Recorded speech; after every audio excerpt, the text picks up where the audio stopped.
Panglima Kodam Iskandar Muda, Majen TNI Niko Farijal memimpin serah terima jabatan Komandan Batalion dan Yon Kavaleri 11 Macan Setia Cakti dari Letkol Kavaleri Dwidi Bayu Sudibyo kepada Letkol Kavaleri Pajar Apsari Nugroho.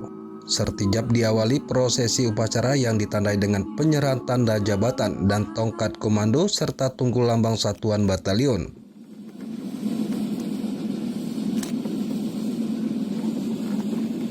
Kodam Iskandar Muda menggelar acara serah terima jabatan Sertijab Komandan Batalion dan Yon Kavaleri 11 Macan Setia Cakti berlangsung di lapangan Baret Hitam Mayonkap 11 Macan Setia Cakti, Desa Kebon Baru, Kecamatan Simpang Kramat, Kabupaten Aceh Utara, Rabu 30 Oktober 2024. Pangdam Iskandar Muda, Majen TNI Niko Farijal menyampaikan terima kasih kepada Letkol Kavaleri Dwidi Bayu Sudibyo beserta istri atas pelaksanaan tugas dan pengabdiannya selama ini sebagai Danyonkap.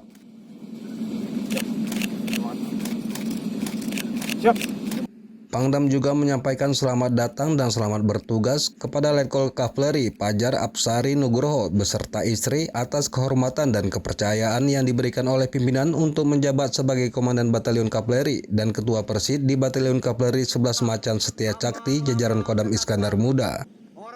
Pangdam juga berpesan kepada pejabat baru Letkol Pajar Apsari Nugroho, jabatan adalah amanah dan kepercayaan dan cepat menyesuaikan dalam melanjutkan tugas dari pejabat lama yang positif.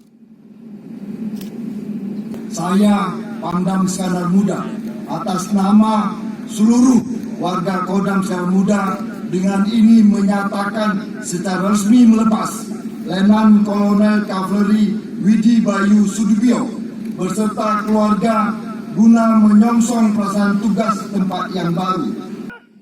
Letkol Kavaleri Dwidi Bayu Sudibyo setelah menyerahkan jabatan dan Yokap 11 Macan Setia Cakti akan pindah dan bertugas sebagai Komandan Kodim dan Dim 0803 Madiun, Korem 081, Komando Daerah Militer 5 Brawijaya.